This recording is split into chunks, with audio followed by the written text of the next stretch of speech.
Subscribe to our YouTube channel and press the bell icon to get the latest updates.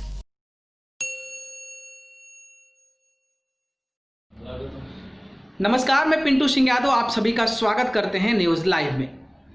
Sushant Singh Rajput के मरे हुए लगभग 2 महीने से ज़्यादा हो गए हैं और इसको लेकर अब जो मामला है वो कहीं ना कहीं पहुंचता नज़र आ रहा है कि आखिरकार इसका निष्कर्ष क्या निकलेगा। अगर हम बात करें तो इस मामले को लेकर एक अलग सी लड़ाई शुरू हो गई है। जी हाँ, वो लड़ाई है कंगना रनावत और शिवसेना को लेकर। अब ऐसा भी कहा जा रहा है कि कंगना रनावत और शिवसेना में जो ये चर्चा चल रही है, इसको लेकर बिहार में भारतीय जनता पार्टी यानी कि बीजेपी जो है वो सियासत के दौर पर उसको खेल सकती है और बिहार विधानसभा चुनाव में इसको भी एक प्रमुख मुद्दा बना सकती है। शुरुआत करेंगे हम शुरू से और ख़त्म करेंगे बिहार के विधानसभा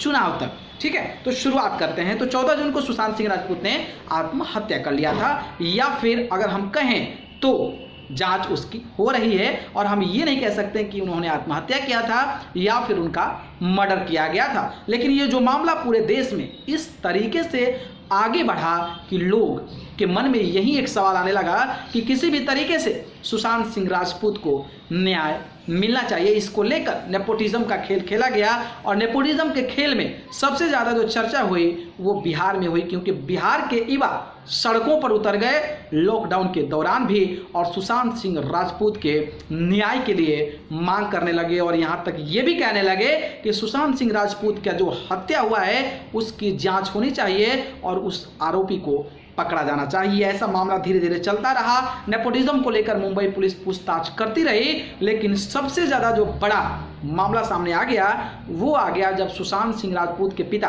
यानी कि के सिंह ने रिया चक्रवर्ती के खिलाफ 15 करोड़ रुपए निकालने का उन्होंने दावा ठोक दिया। इसके बाद से अगर हम बात करें तो सुशांत सिंह राजपूत को लेकर बिहार के अलग अलग पॉलिटिकल पार्टी के जो बड़े दिग्गज नेता हैं वो कहीं ना कहीं सीबीआई जांच की मांग कर रहे थे कि सीबीआई जांच हो और सुशांत सिंह राजपूत को न्याय मिले। उन नेताओं में शामिल थे तो तेजस्वी यादव, चिराग पासवान, पप्पू यादव और सुशील कुमार मोदी। लेकिन इन सबके परे जब के सिंह ने यह मुकदमा दर्ज किया उसके बाद से नीतीश कुमार ने एक बड़ा फैसला ले लिया और नीतीश कुमार ने केंद्र सरकार को सुशांत सिंह राजपूत मामले की सीबीआई जांच के लिए ये कहा कि उनकी सीबीआई जांच होनी चाहिए, जिसके बाद से केंद्र सरकार ने बिना देर किए हुए सीबीआई जांच के लिए टीमें को भेज दी। और अब अगर कहा जाए तो जो है केंद्र सरकार भेजने के बाद सीबीआई जो है सुशांत सिंह राजपूत का इन्वेस्टिगेशन कर रही है और आरोपी को पकड़ने का हर संभव पूरा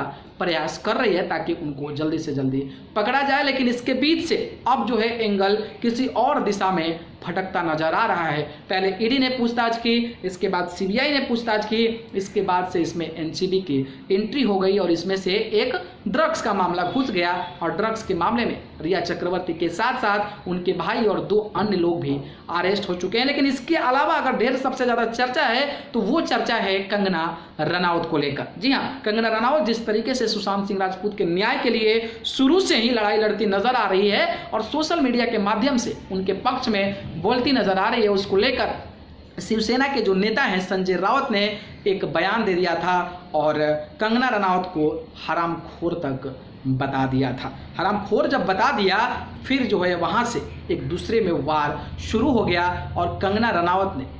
मुंबई को पीओके तक बोल दिया और इसके बाद से जब लड़ाई ये पहुंचा तो आज यानी कि बुधवार के दिन कंगना रनावत मुंबई पहुंचने वाली थी। उसके पहले ही बीएमसी के अधिकारियों ने कंगना रनावत का जो घर था जहां पे उनका ऑफिस था उसको भी इलीगल तरीका बताकर तोड़ दिया गया और इसके बाद से लगातार जो चर्चा हो रही है कि कंगना रनावत जो है मुंबई जाने से पहले धमकी देकर दी थी हम जाएंगे और किसी भी हालात में वहां पर पहुंचने वाले हैं, जिसके बाद से केंद्र सरकार ने बिना गलती किए हुए और बिना देर किए हुए उनको सुरक्षा मुहैया करा दी और उनको Y+ की सिक्योरिटी प्रदान कर दी। कहने का मतलब मेरा ये हुआ कि जिस तरीके से इस केस में पॉलिटिकल कनेक्शन आ गया है और शिवसेना लगातार इस पर अपना विचार प्रकट कर रही है, बयान दे रही है, चाहे वो सीबीआई का मामला हो चाहे कंगना रनावत का मामला हो, तो इसको लेकर बीजेपी भी कमजोर नहीं पड़ रही है। और बीजेपी जहां भी सोच रही है कि शिवसेना के अगेंस्ट में कोई भी काम हो सकता है तो उसको कर रही है, क्योंकि सुशांत सिंह राजपूत बिहार के थे और बिहार के लोगों का आत्मा जो है वो सुशांत सिंह राजपूत के लिए जुड़ा है। और सुशांत सिंह राजपूत को अगर कोई सपोर्ट कर रहा है तो उसका अगर समर्थन बीजेपी करती है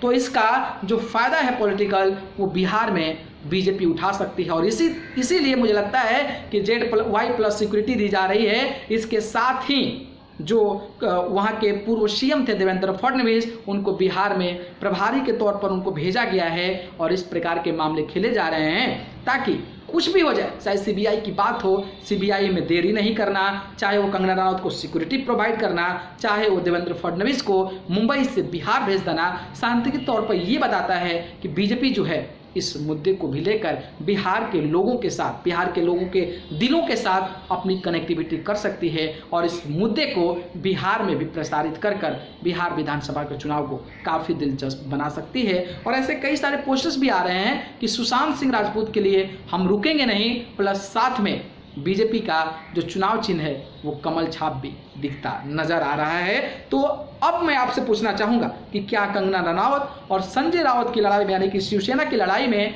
क्या बीजेपी कहीं ना कहीं ये दाव खेल रही है ताकि इस दाव को बिहार चुनाव में अपनाया जाए और बिहार के विधानसभा चुनाव में इस मामले को भी लेकर लोगों के दिल से जुड़कर बिहार विधानसभा चुनाव में बिहार के वोटरों को अपने तरफ आकर्षित किया जाए। आपके क्या विचार हैं, क्या राय हैं, कमेंट बॉक्स में जरूर बता दीजिए। अगर वीडियो पसंद आए तो इसको लाइक कमेंट शेयर कर दीजिए और चैनल को पसंद करते हैं तो सब्सक्राइब कर जरूर जुड़ जाए। आप सभी को बहुत बहुत धन्यवाद। नमस्कार। Subscribe to our YouTube channel and press the bell icon to get the latest updates.